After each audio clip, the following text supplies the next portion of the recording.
Everyone, you're very welcome to the Sherry Fitzgerald First Time Buyer webinar. My name is Shane Quinlan, Managing Director of Sherry Fitzgerald Mortgages, and I'm delighted to be your MC for today.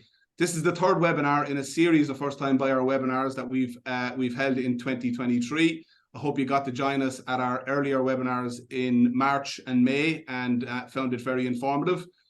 The focus of today's Lunch and Learn is to update you on developments in the mortgage market, a huge amount of changes, whether it's rates, old lenders, new lenders, a lot to update there in terms of the overall mortgage landscape. What's happening in the housing market and what this means for first-time buyers, what supports are available to assist first-time buyers secure their first home, and the types of new home developments that are typically available for first-time buyers. I'm delighted to be joined by my colleagues in Sherry Fitzgerald, Marion Finnegan, Managing Director of our Residential and Advisory Business, and Mr. Noel Duffy, Divisional Director in our New Homes Division. Marion and Noel, you're very welcome. We look forward to hearing your insights on the housing market and the first-time buyer supports later in the webinar. Before we kick off our presentations, just a couple of housekeeping items to update you on. The webinar will finish at about 1:45. We know everybody is very busy and you're joining us on your lunch break, so we won't keep you more than 45 minutes. You will hear 3 presentations during the course of the webinar. It will take around 25 minutes, and we should have about 10 or 15 minutes then for panel discussion and Q&A after the presentations. We have received a lot of excellent questions in from attendees during the registration process. Some of those will be covered off in the 3 presentations that you'll hear in the next 25 minutes, but I will put some of the other questions to the speakers after the presentations. If there's any other questions that come to mind as you're listening to the presentations, please put them into the Q&A box at the end of the screen. I'll try my best to cover as many as possible during the panel discussion before we wrap up at 1:45. The webinar is being recorded, so the slides will be emailed to everyone that registered for today's event, and the link to the recording will be included in that. We'll also include a number of useful links and guides, which we'll share during the presentations. So you might want to get your phones ready so we can, so you're available to kind of take a screenshot as we kind of go through that. So without further ado, we might kick off with the mortgage market update, which I'll cover.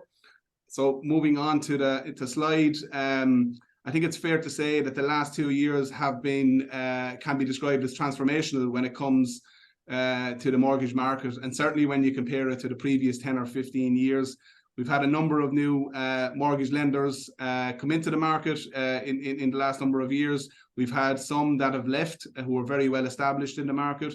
We've had record levels of demand for mortgage credit. We've seen big changes to mortgage interest rates, particularly in the last 18 months. And we've seen a big shift as well of mortgage customers voting with their feet and moving more towards brokers for their mortgages rather than going through their primary bank.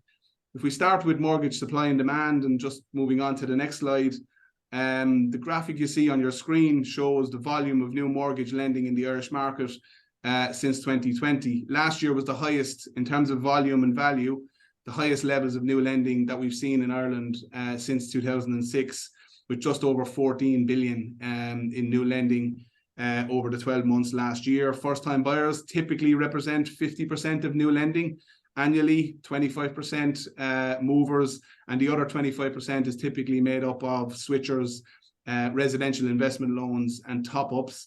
Last year was a bit different. Switcher loans represented 25% by itself in terms of the proportion of total new lending, as mortgage holders locked in low rates ahead of the interest rate increases, which kicked off from July of last year. Looking to 2023, that switching activity has dropped off significantly this year, not surprising, with the changes in interest rates that we've seen, particularly in the last kind of 6 to 9 months. And first-time buyers represent now 63% of new lending in 2023. If we look at new mortgage approvals on the next slide, a very similar story with the market dominated by first-time buyers in 2023. Just to give you a sense of the type of activity, there's over 500 mortgages, first-time buyer mortgage to the value of 130 million drawing down each week in the Irish market. So a very healthy market for new lending, very much dominated by first-time buyers. If we look at the lender landscape on the next slide, significant changes there, as I mentioned in my introduction, We have seen the exit of Ulster Bank and KBC, who traditionally represented 25% of new lending in the Irish market. Both of those banks have left the market in the last 18 months. The primary lenders and the most active lenders in the market have been Bank of Ireland, AIB with their subsidiary EBS, and obviously Haven, their broker channel, Permanent TSB, who we all recognise, and Avid Money, who entered the Irish market in the second half of 2020. There is non-bank lenders active in the market as well. Dillisk trading as ICS Mortgages and Finance Ireland. Much lower lending levels in 2023 compared to previous years, but we do expect them to return, with more lending as we move into 2024. Possibility of new lenders entering the market. I think the credit unions have been very clear in terms of communicating their ambition to do a lot more mortgage lending going forward, and I think that's very positive for the market. There's also been media speculation of new entrants looking at entering the Irish mortgage market in 2024. Moco and New Money, two of the lenders that have been mentioned probably more often. So very interesting lending landscape this year and into next year, and we look forward to hopefully having more options for first-time buyers and for clients next year.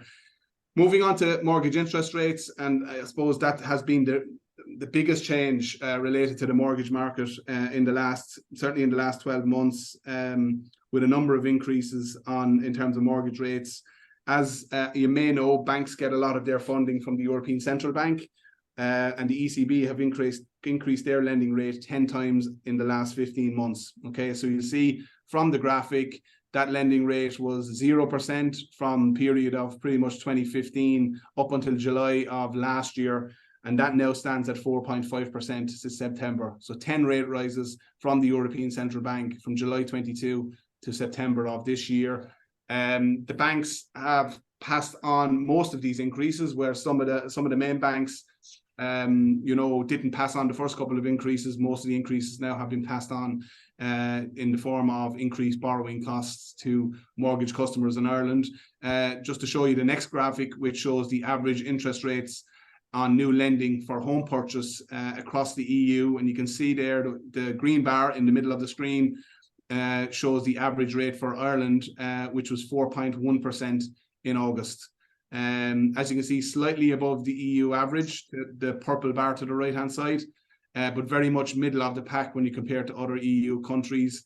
I think all indications are that we may have reached a peak in the rate cycle in terms of further ECB increases. When the ECB met in October, they decided not to increase the rates, which is a very positive signal. And I think speculation, most commentators feel that rates will start to decrease again in 2024. Difference of opinion whether that will be in the first half or the second half. I suppose a lot of economic indicators and developments will dictate when that will actually happen. Just moving on to the next slide. I mentioned the webinars that we had earlier in the year, and our first webinar in March, we had a very detailed presentation to guide first-time buyers in terms of how to get mortgage ready. A link to that recording is included on the next slide if you want to take a screenshot, but we will send out these slides after the webinar as well. Maybe just to go back to that slide for a second, you will see some of the kind of key considerations around getting mortgage ready. How much can I borrow? Fixed versus variable. Taking fixed pay and variable pay. Age, the term of the mortgage, outgoings, other loan commitments. What do I need to qualify? Employment status, the amount of savings that you have. What is important for the lender, and it's fair to say each lender has specific underwriting criteria that they consider when they're assessing a mortgage application. Repayment ability, credit history, and I suppose where to borrow as well. And I think certainly from our perspective, a broker has the whole of market view and can advise on all rates across the mortgage market. I won't go into any more detail on that, but again, as I said, if you want to hear the detail of the presentation that was made in March, just click on the link once we send out the presentation after the webinar. So without further ado, I'm going to pass over to my colleague Marion Finnegan, who's going to give an update on the housing market and what it means for first-time buyers. So Marion, you're very welcome. Thanks a million, Shane, and hello, everybody. What I'm hoping to do in the next 10 minutes or so is just give you a little bit of an overview of the housing market and how it's operating at the moment. When you're buying a home, if you move on there, Connor, to the next slide, when you're buying a home, you're buying into a marketplace. You're buying probably what would be one of the biggest assets you'll ever invest in. So you do need to know a little bit more about the environment that you're operating in, because that affects not only the buying process, but also what you're paying for the property and what it's likely to be worth into the future. So there are a myriad, and I could spend an hour on this. So I'll spend literally half a second saying there are so many factors that will influence the price of the property that you're buying. So at the moment, we're in a very inflationary environment in the wider market, not so much in the housing sector. And that has led to an increase in interest rates, which puts the cost of borrowing money upwards, which puts pressure, obviously, in terms of person's ability to buy a property. But within the wider economy, there's some very good sound fundamentals which are important when you're investing in a market. So in Ireland, our economy is very strong. It's growing very well. We're at full employment. We've healthy outlook for the next number of years, and that all bodes well for the market that you're investing in, which is the housing sector. On the next slide, I'm going to show you the level of activity that there is in the housing market. So this, and again, we're sharing these slides. This looks at the percentage of housing stock that sells every year, both new and secondhand. So last year was about 2.8% of the housing market. And on the next slide, you can see that it has been growing in recent years. And it equates to, on the next graph, about 59,000 transactions in the year overall. About 17,000 of them were in Dublin. Now, most people, when they hear that, go, is that good or bad? What does that mean? Well, it's reasonably good. It's made up of about 47,000 or 48,000 second-hand sales and about 11,000 new home sales. So we hear a lot of noise, and I'll talk to you a bit more about it in a moment, about the quantum of new homes coming to the marketplace, because typically people presume the first-time buyers excuse me, will want to buy a new home. In any 1 year at the moment, there's about 10 or 11,000 new homes available for you to buy. And there's about 47,000 additional transactions in the second-hand marketplace. Most of those transactions or houses or units are bought by owner-occupiers, about 80% of them, and about half of them are first-time buyers. So first-time buyers buy both in the new and in the second-hand market. If we move to the next slide then, we look at the level of construction activity. So when you're buying your home for the first time, you hear a lot of chatter and noise about the challenges in the housing market, the inadequate stock. So this gives you the good, the bad, and the ugly of the housing market in terms of what we've been building over the last 50-something years. So in the 70s and 80s, we're building around 30,000 houses. That kind of spike there was around the Celtic Tiger, where we built up to about 96,000 houses in any 1 year. And actually, that was because we needed them. We had a very, very strong economy. We might not have built them all in the right places, and we might not have built all of the right type of houses, but we definitely need to build those houses. Obviously, we had a global financial crisis and a crash in the housing market. And since 2011, we've been building very much an inadequate supply of houses. Last year, we totaled about 30,000 units in the market overall in terms of total construction activity. But a lot of those are either self-build properties or properties that were purchased either for PRS purposes, which is into the rental sector, or for social housing purposes. So only about a third of what we build any year is made available to sell or for sale in the housing market. If you move on there, Connor, now. So the next slide, let's just look at the total quantity built, but what do we actually need to be building? So this graph here looks at our population growth over the last, 30 years or so, and into the future where we believe the population is growing to. At the moment, there's about 5.1 million people living in Ireland. Our expectation is that will grow to about 5.8 million by 2036, and that's based on, not my view, but on the CSO's forecast for the housing growth, or for the population growth. And we use that data to extrapolate and say, what does that mean in terms of a housing need going forward? Well, on the next slide, you can see there's so many factors that drive housing need. There is the population growth. There's the wealth of the economy, because the wealthier an economy is, the more units you need, because in an impoverished economy, people stay at home for longer. As an economy gets wealthier people move out of home, they go to college, they start their first job, and they move into new housing structures. So over the last number of years, because our population has been growing and yet we haven't been building enough houses, we've had an unusual factor where the average household size has been going up. And you can see that mainly in the letting sector, where you'll hear a lot of stories. And a lot of people in this call might be able to agree with me on this, that you're looking for accommodation, you're putting too many people into a house, because instead of it being a lovely 2-bed apartment that maybe 3 of you are sharing, there could be 4 or 5 of you sharing that. And that means that the average household size has gone up. So if we assume we want that to be reversed, we actually wanted to deliver an adequate supply of houses, we need to be building, on the next slide you can see it, about 52,000 houses every year, but we're only building about 30,000 at the moment. Now, the government have a lot of measures in place to try and support housing development into the future. And Noel, in a few minutes, will share some of those with you, which will underpin not only your ability to buy the property, but also the developer's ability to deliver that house for you and actually get us to deliver 52,000 houses. And the more of those measures that are in place, the more likely it is that we can actually achieve this target. So in any one year, you have a choice of, at the moment, of buying somewhere between 10,000 new homes or about 40,000 second-hand homes. So what are the price of those assets likely to be like? So if we move on to the next slide, in terms of the second-hand market at the moment, we have a very tight, on the next slide you can see the figures, a very tight stock of available accommodation. So if Connor moves on one there, you can see in Ireland in January of this year, there were about 15,000 houses available for sale. Now, when I started doing this analysis back in 2010, at that time, there were about 56 or 58, I can't remember which, 1,000 houses for sale at any one point in time. So in January of this year, it was about 15,000. And by July, that figure had fallen to 13,750. So it's actually a very, very low supply of accommodation. And that is challenging if you're looking to buy, because your choice is much more limited than it would have been back in 2010. But what that limited supply has done is, despite those 10 interest rate increases, which Shane talked to you about, which in a normal course of event would have actually put house prices under pressure, house prices have remained stable.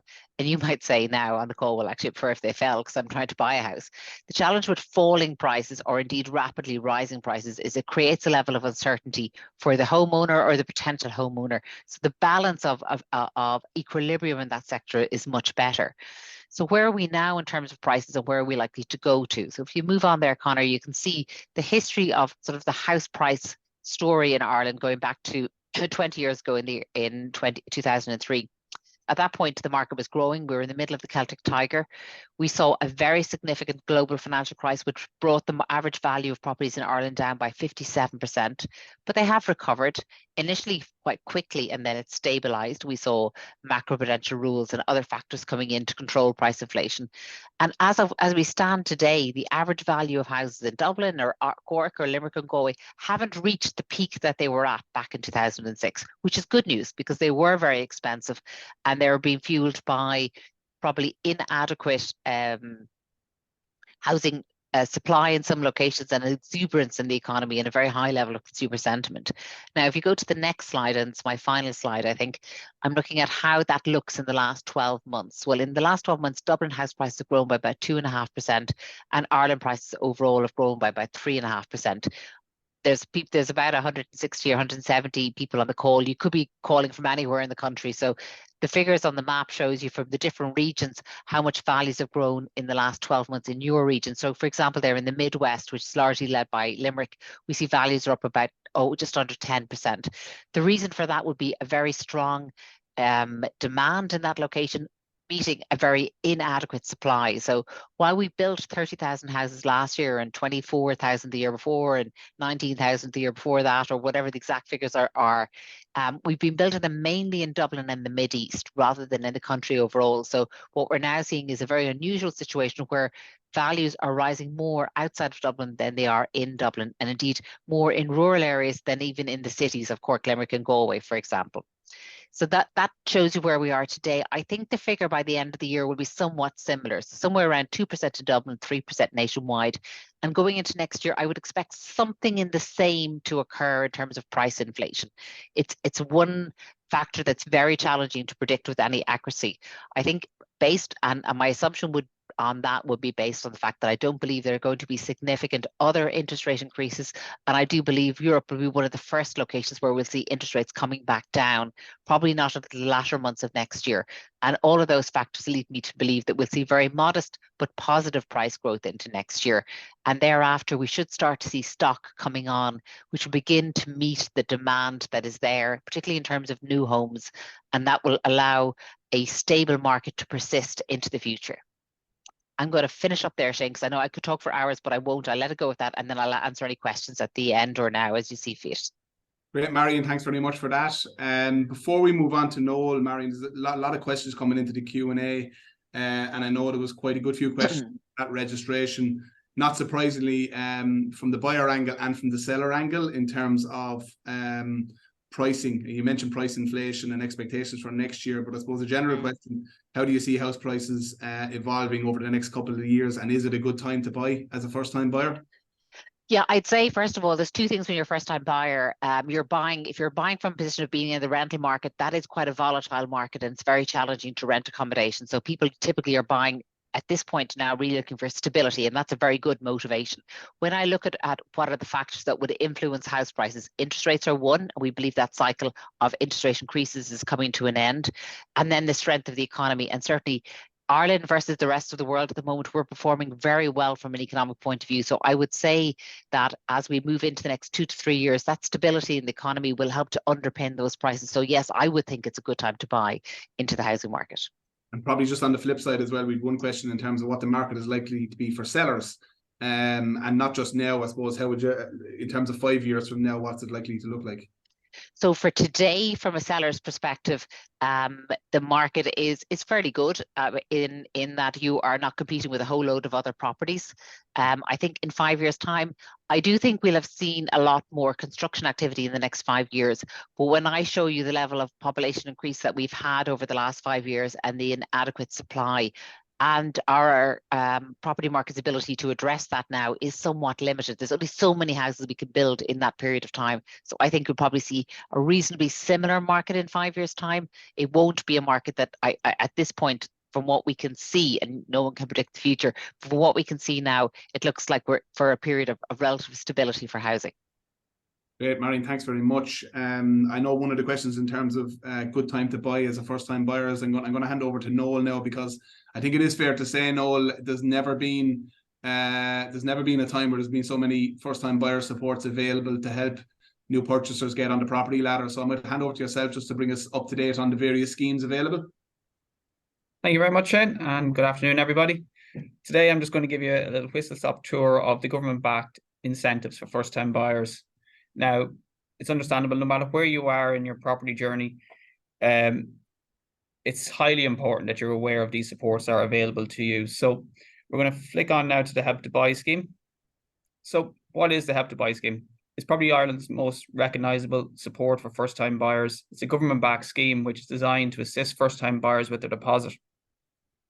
Essentially, it is a rebate or a refund of the income tax or dirt tax that you've paid over the previous 4 years.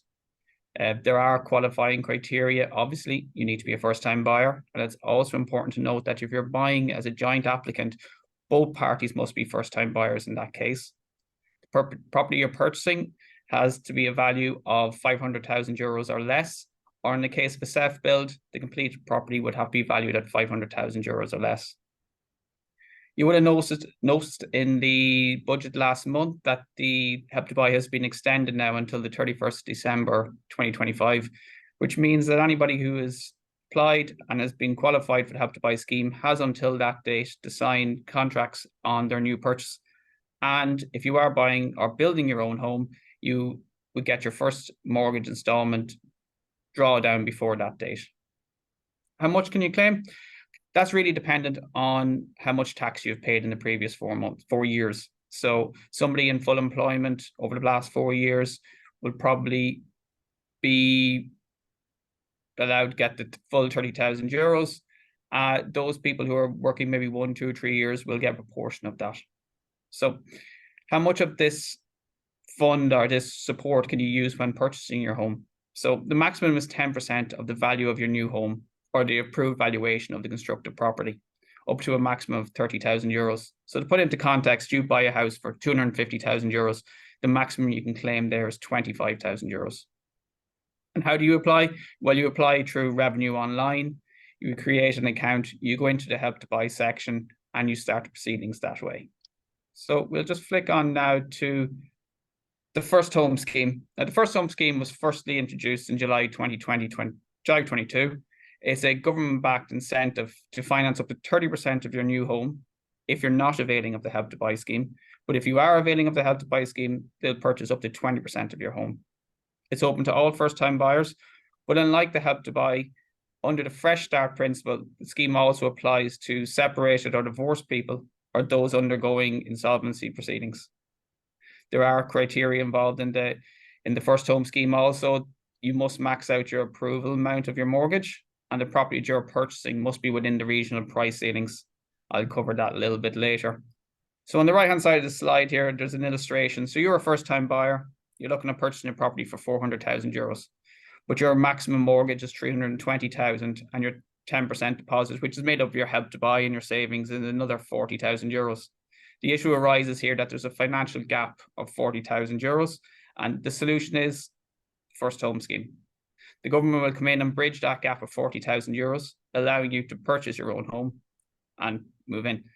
But in this case, that 40,000 will represent 10% of equity. So the government will retain this 10% equity, and you can either pay back the equity interest in partial repayments each year, or wait till you sell the property and pay it back in one lump sum.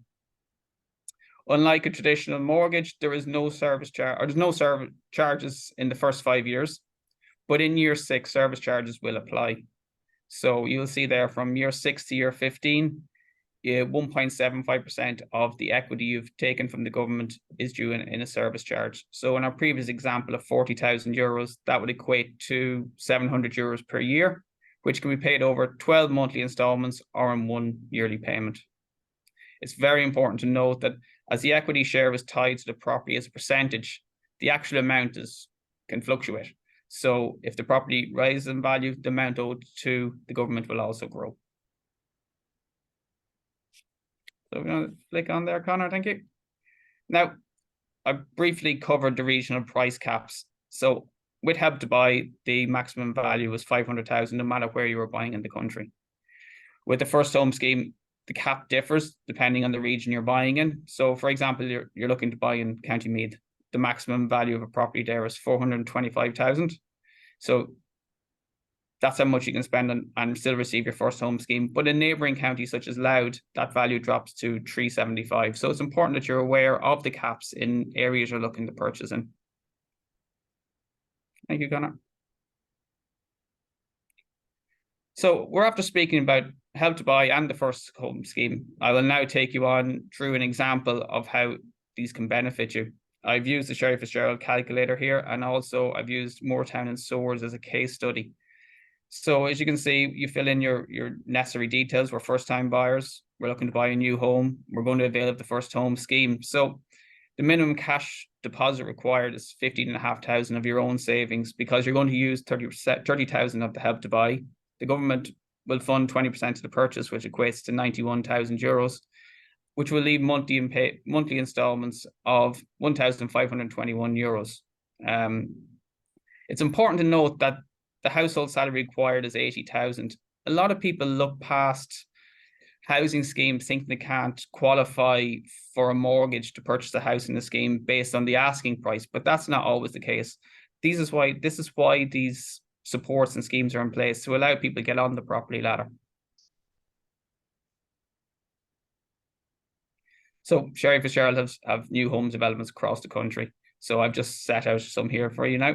So you can look at developments in Drogheda and Ballymckenny, 1,200 euros a month to buy a 3-bed mid-terrace. Again, a 2-bed in Newtown Mount Kennedy is 1,300 euros a month. You can look at Kildare, look at City West in Dublin, anything between 1,400 and 1,500 euros a month with a combined household salary in or around 80,000 euros will allow you to buy a property at the moment. We have 7 detached houses on the next slide. Thank you. In Girrinasally in Galway, 3-bed 7 detached houses, which will be 1,400 euros a month. and Clonmore and Mallow, just over €1,100 a month. Now, as Shane mentioned earlier, I would recommend taking either a photograph or a screenshot of this page. We have delved into much more detail on the First Home Scheme in a previous webinar we've done. So when you get this pack in an email, click on the link. It'll show you much more details on how the First Home Scheme works. Also, the First Time Buyer Hub. It's one of our pride and joys in Sherry Fitzgerald. Any questions or queries you may have when it comes to purchasing a new home, you will find your answers there. If you're looking to avail of the First Home Scheme, firsthomes.ie gives all the necessary information on how to apply. Applying for your Help to Buy scheme, you can do that through Revenue Online. And also the First Time Buyer Calculator. We've used it previously, as I've shown. It's a very useful tool for those wondering how much it would cost to pay on a property. So that was a whistle-stop tour from myself. So I'll hand you back to Shane. Great, Noel, thanks very much. We have about 10 minutes left now for a panel discussion and Q&A. And folks, thanks very much for continuing to send in your questions. We have a lot of questions coming in. Keep sending them in over the next 5-10 minutes. We try and cover off as many as we can. Noel and Marion, you can have a sup of water there. A couple of questions that are mortgage related I'll just cover off before we move into the panel discussion proper. So some of these questions came in at registration and are being actually repeated. I can see them on the Q&A here. So at what point should I apply for my mortgage? When I first find a house, or should I apply before finding a house? I think, look, the guidance is if you've decided that you're going to purchase a home, it's never too early. You know, if you're going to purchase a house in the next 12 months, you should contact your broker and look for mortgage approval as soon as possible. This will give you time to understand how much you can borrow, what budget you can work within, and it'll give you time to save then if there's any shortfall in terms of what property you have in mind based on versus what you're able to borrow. You know, without a valid mortgage approval, you can't formally bid on a property with an estate agent. So most approvals are valid for 6 months with lenders. It can be renewed quite easily for another 6 months. So I would say if you've made up your mind that you're going to purchase a property, it's never too early to go and progress to get approval. What visa stamp category is mandatory to obtain a mortgage in Ireland as a first-time buyer? If you're legally resident in Ireland and you meet specific criteria set out by the lender, you're eligible to get a mortgage. Most banks require you to be living and working in Ireland for more than a year.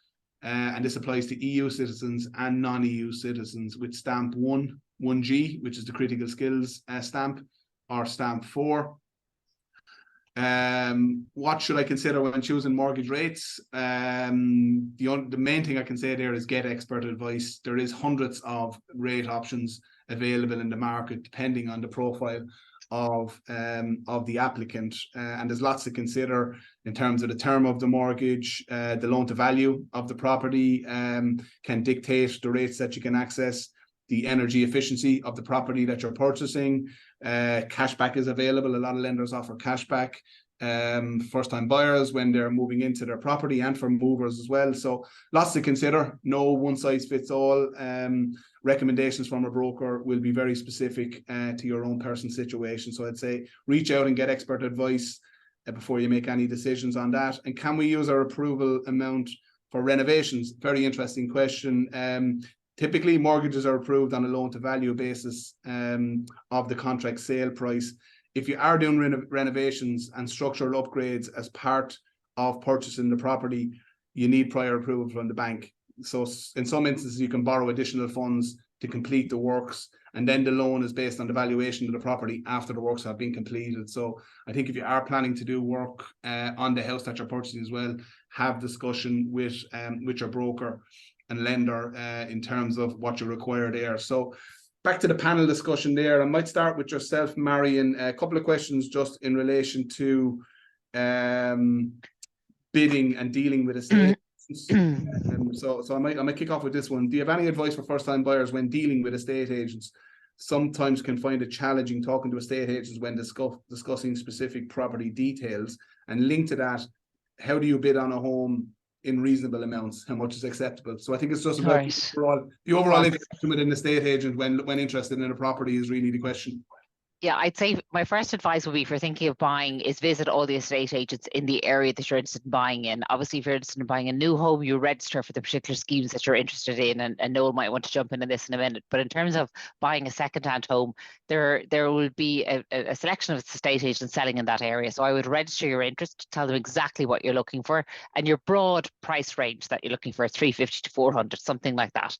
In terms of bidding on the property, how you bid is very much dependent on the other bidders that are there. So for example, in Sherry Fitz, we have a process which is an online bidding process. So it's very transparent. So you'll be able to see exactly how many bidders that are there, and you'll get notification of who's bidding against you, bidder number one, number two, three, and how they're moving. So you get a very clear picture of how the market is, how the properties are moving. A lot of it's down to personal choice. Some people like to come in and put their best foot forward initially. Other people come in and low bar. So there's no one rule fits all for what's the best way to approach it. But what I would say is that be very clear as to what your budget is, and be prepared to spend that, but not, obviously don't go bidding ahead of it. And don't, but other bit of advice is don't bid on a selection of properties together. You're not buying shoes, you're buying a family home. So if you're bidding on one property, commit to that property. Because if you think about it, if there's 160 people on this call and you all do the same thing, you're just competing against each other. So bid on one property, go after it. If you're successful, fantastic. If you're not successful, move on. But don't have bids on 4 or 5 different properties, because you're only competing with yourself in that regard. Thanks very much, Mary. Another question: when moving from Germany to Ireland, do we have to rent first? We have kids 7 and 9. We don't want to waste all of our deposit. Yeah, that's a very hard question to answer, because the rental market's a bit of a mess, if I'm honest, at the moment. So if you were coming here 10 years ago, you'd have had any day about 30,000 houses or apartments to choose from to rent in the country. Today, that might be 3,000. So it's a really, really tight market. But unfortunately, you probably won't have a choice but to rent, because there's not a whole selection of properties ready for you to buy. And even if you walked in the door today, picked a house, put a big price on it and bought it, it's probably going to take another 3 months to close that sale. So my advice would be get ahead of it. Start looking for property before you get here. So try and have secured a rental accommodation, because it's going to take you 6 months to a year to buy a property. You're not going to be able to do it quickly. Yeah. A couple of questions just in relation to extending the first-time buyer schemes to second-hand homes. I might come to yourself first, Marion, and then maybe Noel. Good idea or bad idea? It's a bad idea and it won't happen, is my view. When you think about why the government brought in Help to Buy and First Homes, it's to help first-time buyers buy a new home, because we need to build more new homes. If we help them to buy a new home, then developers will build more new homes. If you bring that into the second-hand market, you'll just inflate prices. So as much and all as head of second-hand, I'd love there to be more people able to buy. It would be a good thing for the economy or for the housing market. So it will remain with new homes, providing everyone is sane and sensible in the government. But that would be my sense of it. Very good. Noel, I might come off to yourself on that. I presume we kind of have the same view. There's one question there in terms of, there's a number of questions just in terms of frustrations of looking to purchase a home for 500,000 or less and make use of the first-time buyer supports. But obviously a lot of the houses exceeding the budget. Do you see more supply coming available for people in that category? Absolutely. There'll be more supply in all areas of Dublin and the rest of the country over the coming years. I can understand completely where people are talking about the cap of 500,000. I don't see that being extended anytime soon. I think we are where we are with the 500,000. The frustration does lie with people being unable to secure the house they are looking for. If I was to give a bit of advice on that, it's being proactive in that respect. It's having your approval in place, knowing what scheme you're looking at purchasing. As Marion said, don't be looking at 10 different schemes, kind of pinpoint where you want to live. If you are availing of the Help to Buy, have that already applied for and in the process of getting the same with the First Home scheme. I hear sometimes where people struggle to communicate with the agent, and they're only hearing from an email that the scheme is launching this weekend. Be proactive, pick up the phone, speak to the agent, let the agent know that you're very interested in the scheme, and whenever possible, the agent will always try help find you the home that you're looking for. So it's communication is key, and being proactive is key. if you're looking to purchase a home, especially in the sub €500 market. It's very competitive out there at the moment. There is more stock coming, but we could have a whole webinar on the planning situation in the country and the Greater Dublin area, so we won't go there. But it's just a matter for people to pinpoint where they want to live, speak to the agent, and make sure the agent understands how serious you are for that development. Yeah, I think probably the question just linked to that, Noel, in terms of, you know, while waiting for, if somebody's interested in the development and it might be a development that we're selling, how can they best prepare to make sure they get the best chance of securing a unit? So obviously you've said in terms of... Yeah, and it's communication. It's communication, Shane. It's speaking with the agent, having all your ducks in a row, having your AIP, having your help to buy, be in the process of looking for the first home scheme if that's what you're doing, and letting the agent know, knowing the site plan if possible, knowing the house type you're looking for. All that information will only garner respect in you and your agent, and hopefully in the end result in you being able to secure a property. There's a number of questions coming in relation to quality of properties. I think from a new homes perspective, Noel, quality in the construction of new houses, there's a sense there that because there's such high demand, that quality may be compromised. But obviously there's obviously very strict business or building standards that need to be adhered to. I don't know, is there any more you want to say on that? No, when you look at Ireland as a whole, the NZEB, the A2 rating, Ireland is one of the highest standards of building construction in Europe. When it comes to the level of completions in new homes at the moment, we really are second to none. So I'd have no concern when it comes to that. When you person is looking up to secure a home and they're doing their snagging, if you do see something at that stage, or your engineer sees something at that stage, obviously bring it to the knowledge of the developer, and these things will be rectified if necessary. And Marion, again, there were some questions in terms of the quality of second-hand homes, particularly those built in the Celtic Tiger. Is that something that we're kind of seeing on the ground in terms of, you know, second-hand, you know, selling of second-hand properties that require a lot of renovation and upgrade when bought? Yeah, there's a couple of things there. There's about a third of the houses that we'd sell and everyone would sell in a year would be previously rented accommodation. They typically require a little bit of renovation to them, or a good bit of renovation to them. So you need to be cognizant of that. That requires cash probably that you need to be able to invest in the property. And if you're looking at the challenge between buying an older property, the new properties are obviously A-rated, high standard, modern, spanking clean and fabulous. And there's, you know, that you get what you see.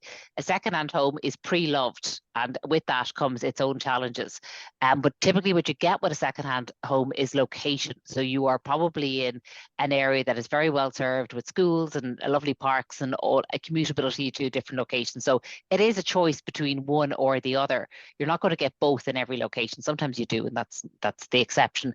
But I think in terms of an older home, it is one that has been previously loved and will need lots of love and care into the future, and that needs deeper pockets. So I think it's one to be cognizant of when you're buying into the second-hand market, but you're probably getting a home with a lot of character as well. Great. Marion and Noel, thank you very much for your insights today and input, and particularly your responses on some very excellent questions that have been put both at registration and in today. Folks, I hope you enjoyed. We're coming up on at the end of time now, but I hope you found it very informative. Unfortunately, we didn't get to go through all of the questions. I can see some questions are still coming in. I think the best question that I've just seen there is, would you recommend a good broker, a good mortgage broker? So I will before we finish up. Sherry Fitzgerald Mortgages would be delighted to deal with your query. If you want to put up the last slide there, Conor, just in terms of some of our kind of contact details, both for the new home side and for on the mortgage side as well, so people can take a final screenshot before we wrap up. But we will send out the slides, and all the information will be in that as well. So we might wrap it up there. Thanks very much for joining us today. As I said, this is the third in a series of webinars we're doing this year, so keep your eye out for any information in terms of the next webinar. We may have one before the end of the year, so watch this space. Thanks, Marion. Thanks, Noel, and enjoy your day, folks.